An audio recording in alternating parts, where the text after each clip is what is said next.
주님의 사랑 가운데 또 예배 자리로 불러주셨습니다. 우리에게 지혜 허락하여 주셔서 창조주 하나님을 인식하게 하시고 또 믿음을 허락하여 주시며 또 주께 소망을 두고 삶을 살게 하신 것 감사드립니다. 말씀이 마음속에 새겨지게 하시고 살아계신 주님의 말씀으로 인해서 강건함 누리는 귀한 시간으로 삼아 주옵소서. 예수님의 이름으로 기도드립니다. 아멘. 오늘 말씀을 통해 보면 우리가 시편 가운데서 가장 많이 이제 알려진 게 시편 23편의 내용이죠. 오늘 말씀은 다윗의 시로서 이제 인식되고 있고요. 다윗이 하나님을 어떻게 생각했는지, 또 다윗이 하나님과의 어떤 관계성을 가지고 있었는지를 가장 대표적으로 표현하고 있는 것이 오늘 시편 23편의 내용입니다. 여호와는 나의 목자시니 내게 부족함이 없으리로다.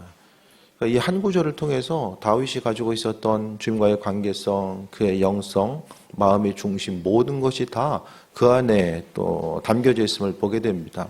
그리고 우리가 세상을 살아감에 있어서도요, 마음의 중심과 기대함과 소망함을 어디에 두고 삶을 살아갈지를 분명하게 이야기하는데, 그러니까 다윗은 여호와께서 목자 되시기 때문에 부족함이 없다라고 이야기하고, 그러니까 목자라는 것 자체는요, 이 양과 또 그 목자의 관계는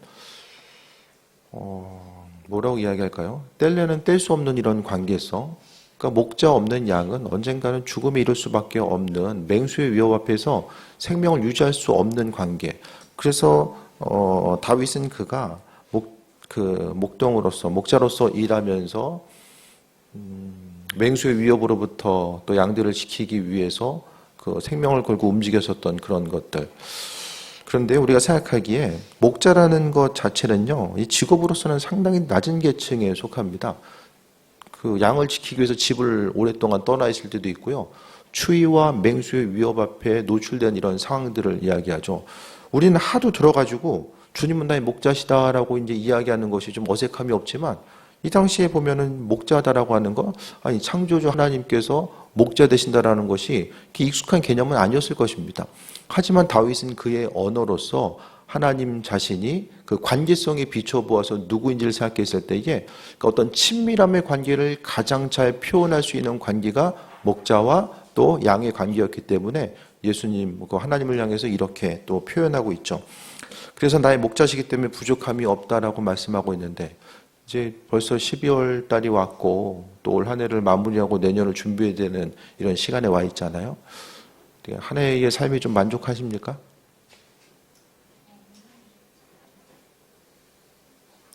그냥 그저 그러셨어요?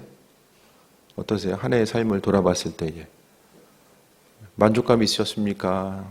좀 후회와 아쉬움이 더 남으십니까?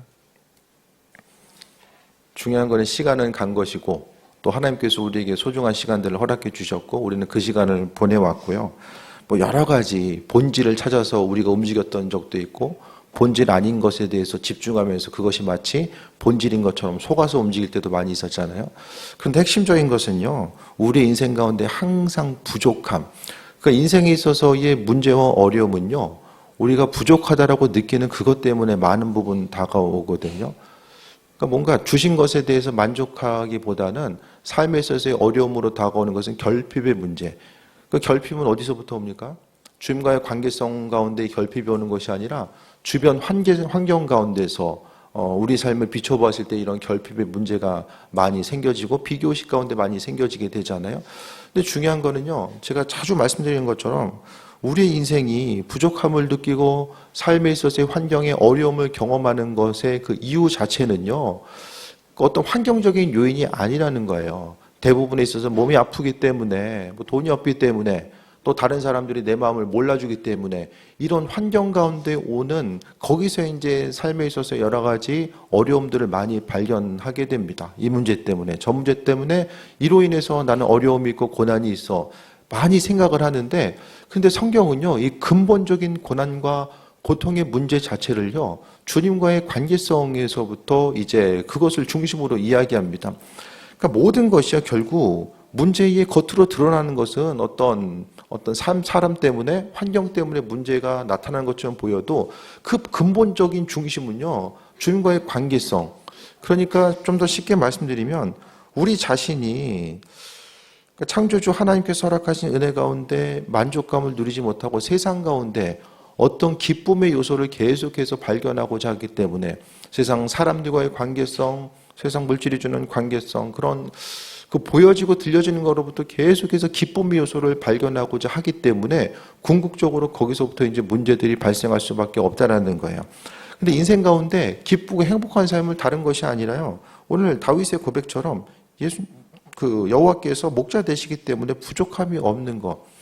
본문의 상태 자체를 생각했을 때에 눈에 보이는 환경 모든 것이 다 완벽하게 갖춰져서 부족함이 없는 것이 아니라 그냥 다윗에게 있어서도요. 하나님은 창조주 되시고 창조주 되신 그분께서 나와 함께 하시기 때문에 부족함이 없음을 이야기합니다.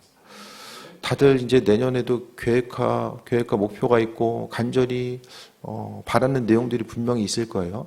근데 내 마음의 소원과 또 바라는 모든 일들이 그것이 하나님과 무슨 연관성을 가지고 있나 이걸 좀 생각을 해봐야 됩니다. 내 마음의 소원, 중심, 내 인생에 이렇게 하면 좀 기쁨을 누리고 살 수 있지 않을까? 이렇게 기대하고 소망하는 많은 부분들이 예수님과 무슨 연관성을 갖고 있을까를 생각을 해봐야만 합니다. 그게 아니면 항상 세상으로부터 끊임없이 취하고자 하고 그로 인하여서 세상이 주는 건요. 그러니까 쉽게 이야기하면 목마르다고 해서 바닷물 마시는 것과 마찬가지입니다. 그 바닷물은 마시면 마실수록 갈증은 심해질 수밖에 없을 것입니다. 그러니까 우리에게 있어서 인생에 있어서의 기쁨과 행복함과 소망함은요 아주 단순하게 무엇을 또 가지고 있고 없고 환경이 이렇게 변화되고 저렇게 변화되고 그것의 중심이 아니라 궁극적으로 우리가 잊지 말아야 될 것은 주님과의 관계성에 있다라는 부분. 그러니까 내 인생이 궁극적으로 주님 한 분으로 인해서 만족감을 누리고 있는가? 아니면은 내가 생각하고 준비하고 계획하고 꿈꾸는 모든 것들이 주님과는 상관없는 것으로 계속해서 이어지고 있는가? 이런 부분들을 돌아봐야 됩니다. 결국 주님 없이 꿈꾸고 계획했던 모든 것들은 내가 시작했기 때문에 내가 마무리해야 됩니다. 그러니까 내 능력 가운데서 모든 것이 이루어지고 그것의 궁극적인 결말 자체가 이 해피엔딩으로 끝날 것이다라고는 아무도 확신할 수 없죠. 그러니까 무엇이 되든 안 되든 내가 생각하고 계획하고 꿈꾸는 모든 것들이 주님과의 관계성 가운데서 이루어짐을 말씀합니다. 그래서 다윗이 행복했던 순간은요, 다윗이 이제 왕이 되고 나서는 상당히 이제 여러 가지 고난을 경험하잖아요. 그러니까 시편을 통해서 보게 되는 다윗에게 있어서 최고의 전성기는 그가 이제 양을 칠 때가 아니었는가라는 생각을 좀 해보게 되거든요. 환경 가운데 어려움이 있을 때 주님의 도우심을 간구하고 또 시간이 남았을 때는 창조주 하나님에 대해서 기억하고 주님께 집중하는 그 시간, 삶에 있어서 여러 가지 분주함 가운데서도 하나님을 향해서 마음의 중심을 줬던 그런 순간들을 이야기합니다. 우리가 여러 가지 이제 분주한 삶을 살고요. 각자 삶을 돌아봤을 때 무엇인가는 계속해서 하고 있잖아요. 그런데 내가 손발을 움직여서 행하는 것이 궁극적으로는 주님과 어떤 연관성을 가지고 있는지를 생각해 봐야 되고 또 그 가운데서 우리가 기쁨과 소망함을 누릴 수 있음을 말씀합니다. 그래서 참된 기쁨의 삶은요. 주님으로 인해서 만족감을 누리는 것.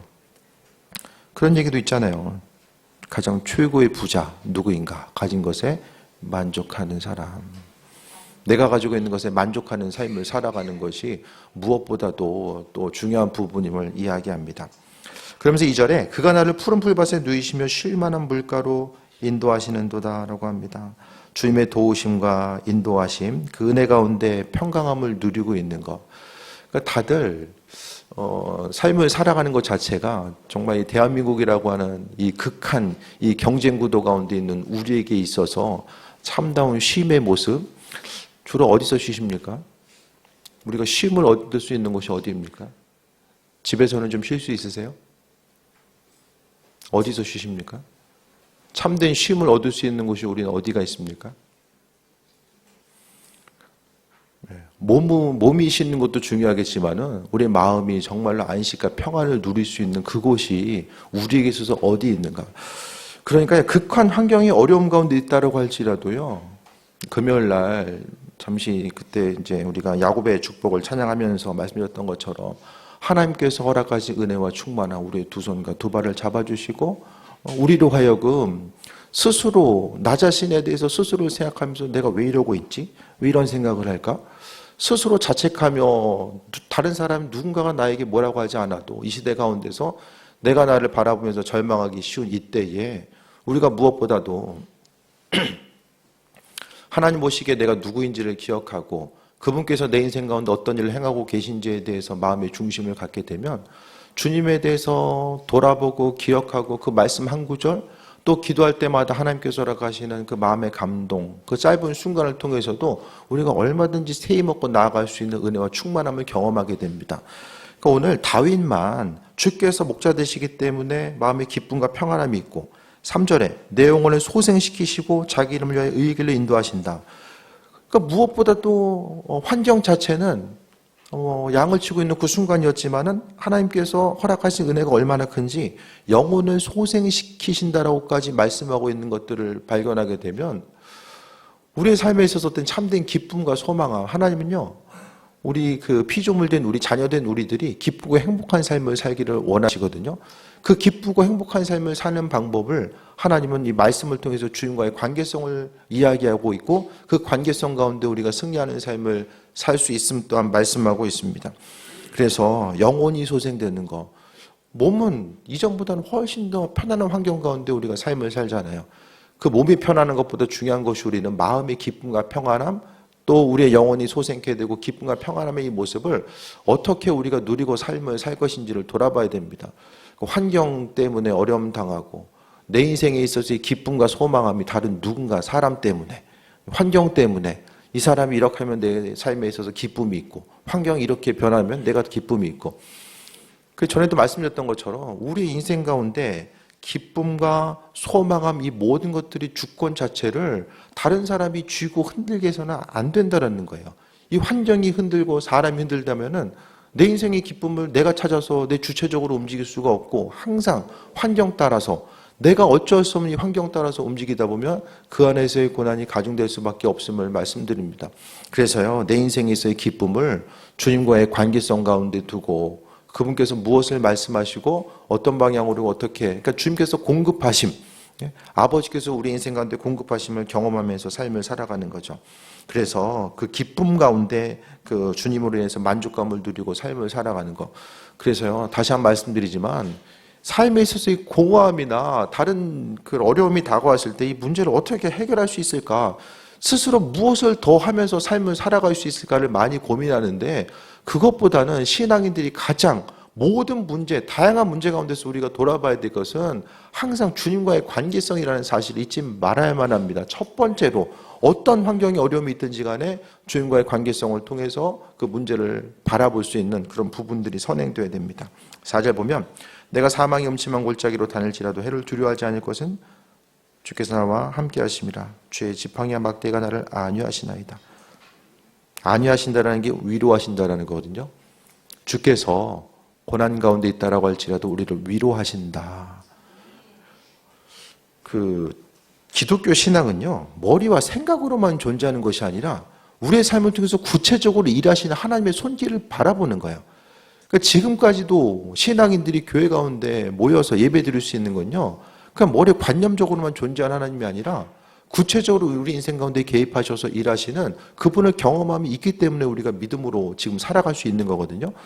그래서 그분께서는 구체적으로 지팡이와 막대기, 이것은 하나님의 구체적인 손길과 일하심을 이야기합니다. 그분께서 주인 되셔서 행하시고 움직이신다는 움직임에 대해서 말씀하고 있는데 우리의 삶 한 사람 한 사람을 기억하시고 은혜 가운데 이끄시고 인도하시는 것, 나를 안위하신다. 우리의 사정과 형편을 아시고 사람끼리는 어떻습니까? 힘든 얘기 계속 듣다 보면 어때요?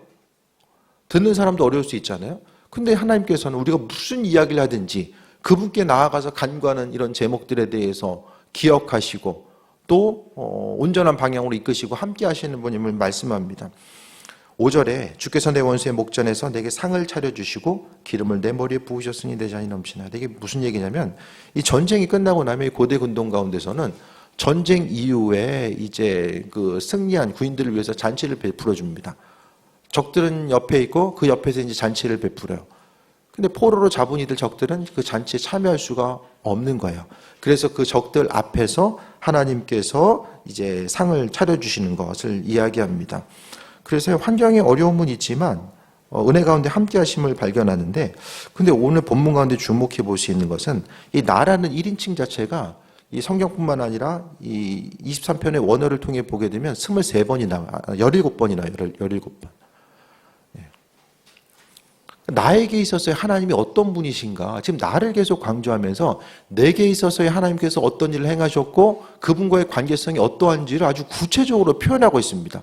그러니까 다윗에게 있어서 지금 묘사된 하나님은요, 다른 누군가의 하나님이 아니라 내 옆에서 함께 살아 숨쉬고 역사하시는 분, 구체적으로 인생 가운데 개입하셔서 함께 하시는 그분을 이 시편을 통해서 노래하고 있는 거예요. 그래서 우리가 잊지 말아야 될 것은 우리가 기쁨의 순간이든 어려움의 순간이든 그분께서는 지금 내 인생 가운데 무엇을 하고 계신가를 생각을 해봐야 됩니다. 고난이 없을 때, 특히 이제 학생 청년의 때에 주님을 발견하고 그분의 존재감에 대해서 또 경험하기 힘든 이유가 무엇입니까? 어쨌든 환난과 어려움 가운데서 주님을 발견하고 나아가게 되는데, 그러니까 인생의 연륜이 더해질수록 주님에 대해서 깊이 더 생각하고 그분의 도우심과 인도하심이 무엇인지가 또 피부에 와닿을 수밖에 없고, 그러니까 궁극적으로는 이 고난의 순간을 통해서 우리가 경험하는 것은 나 자신의 한계성과 또한 예수님이 내 인생 가운데 왜 필요한가, 그것에 대한 궁극적인 질문과 답을 얻을 수 있어야만 합니다. 내 인생 그냥 내가 해결하고 그냥 부모님이 도와주고 거기서 끝이 타러 가면 굳이 내 인생 가운데 주님이 필요한 이유가 없죠. 그러니까 삶을 살아가면서 우리가 시간이 지나가면 지나갈수록 주님 만날 때가 온다라는 거, 또 인생 가운데 이 다양하게 만나는 변수들을 우리 스스로 어떻게 제어할 수 없다라는 사실에 대해서 기억하고, 또 그것 때문에 내 인생에 주님이 필요한 이유 자체를 분명하게 인식하는 이들은 주님을 향해서 예배하고 또 주님과의 그 관계성 가운데 세임 얻는 귀한 삶을 살아갈 수 있게 됩니다. 그게 아니라 창조주 하나님에 대한 온전한 인식 자체, 또 내 인생에 주님의 필요한 이유 자체를 모르면은 눈에 보이지 않는 하나님에 대해서 발견하기가 또 어려울 수밖에 없는 거죠. 그래서 무엇보다도 다윗에게 있어서 가장 큰 궁극적인 기쁨은요, 주님과의 관계성, 주님과의 하나됨, 또 그분께서 공급하신 은혜를 소망했음을 보게 됩니다. 6절에 보면 내 평생의 선하심과 인자심이 반드시 나를 따르리니 내가 여호와의 집에 영원히 살리로다. 다윗이 그 사울을 죽이고 왕이 될 수 있는 기회가 있었는데 그렇게 안 하잖아요. 살려줘요. 뭐 정치적으로 보면은 왕을 죽이면 뭐 다윗도 나중에 이제 왕이 됐을 때 그 명분을 가지고 다른 사람에 의해서 죽임당할 수 있었기 때문에 또 그랬을 것이다. 뭐 이 나중에 이제 북왕국을 이루는 그 열지파, 그들에 의해서 그들을 포용하기 위해서, 사울을 지지하는 지파들을 포용하기 위해서 죽이지 않은 것이다. 뭐 정치적으로도 해석하긴 하지만 궁극적으로는 다윗에게 있어서 그가 가지고 있는 그런 영성, 시편을 통해서 언급하고 있는 그 영성을 보았을 때에 다윗에게 있어서 궁극적인 즐거움은 이 땅에서 누리는 것이 아니라 하나님 나라에 대한 소망함이 중심이 되었던 것을 발견합니다. 그래서 내가 여호와의 집에 영원히 살리로다라고 하면서 23편을 마무리합니다.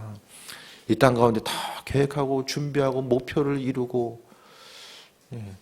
당장은 그 목표가 가장 중요한 것처럼 보여도 시간이 지난 후에 내가 그토록 목숨 걸고 있는 그 목표 자체가 내 인생에 있어서 궁극적으로 내 인생을 걸 만한, 그 마음의 중심을 거기에 둘 만한 것이었는가를 우리가 분명하게 인식을 해야 되는데, 무엇보다도 우리의 삶의 중심은 세상에서의 지나가는 순간이 아니라 하나님 나라라고 하는 그런 영원한 삶에 대해서 돌아보고 살아가는 것.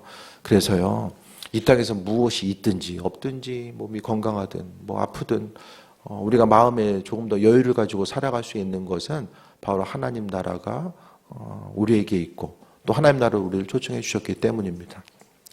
오늘 말씀 가운데 무엇보다도 다윗은요, 여호와 하나님 때문에 부족함이 없다라고 이야기합니다. 우리 인생 가운데서도 물론 세상적으로 보면 여러 가지 결핍의 문제가 있을 거예요. 하지만 내 인생의 온전한 기쁨과 충만함을 다른 것이 아니라 주님과의 관계성 가운데 경험하고자 하고, 세상이 줄 수 없는 그 온전한 풍요로움과 풍성함이 바로 주님 안에 있다는 것에 대해서 돌아보며, 인생에 있어서의 절망과 공허함의 문제를 환경 가운데 풀어가기보다는 주님의 말씀 한 구절, 그분께서 내 마음을 만지시고 위로하시고 은혜와 충만함으로 함께하신 그것 때문에 우리가 승리하는 삶을 살 수 있음에 대해서 다시 한번 말씀드립니다. 모든 것이 다 주께 속했고 주님께서 하실 것에 대한 기대함과 소망함이 우리의 삶의 정가운데 날마다 가득함에 대해서 다시 한번 돌아보며 오늘 다윗이 가졌던 마음의 기쁨과 만족감과 평안함, 그 잔잔한 은혜와 평강함이 우리의 삶의 여정 가운데 또 계속되길 주의 이름으로 축원드립니다. 우리 찬양하고 기도합니다. 이 땅에 오직 주밖에 없네. 찬양하고 또 말씀 가지고 잠시 기도합니다.